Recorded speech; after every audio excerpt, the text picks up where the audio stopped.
Vous êtes ici à la mission des affaires européennes et internationales. Cette mission elle a pour objectif d'appuyer les filières dans leur développement à l'international. Appuyer les filières à l'international, ça veut dire plusieurs choses. Ça veut dire d'abord les éclairer par des analyses économiques. Ça veut dire les appuyer dans la valorisation de leur offre à l'export, mais ça veut dire également les aider à surmonter les obstacles parfois du parcours du combattant pour ouvrir les marchés en dehors de l'Europe, puisque chaque pays tiers a des exigences la plupart du temps en matière sanitaire et phytosanitaire spécifiques, et il y a toute une procédure à suivre pour pouvoir exporter des produits dans les pays tiers.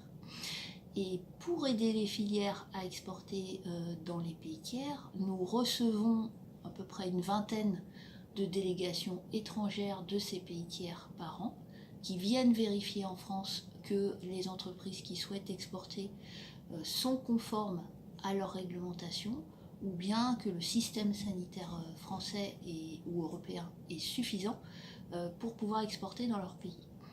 Et lorsque ces délégations étrangères viennent, nous associons à l'organisation du programme et souvent à la réunion de clôture qui se tient à la DGAL, les représentants de ces pays à Paris. Donc par exemple, nous avons beaucoup travaillé avec le Vietnam l'année dernière, puisque nous avons ouvert le marché des baby kiwis au Vietnam, et la conseillère agricole de l'ambassade du Vietnam à Paris a été d'un appui précieux dans les négociations entre les deux pays.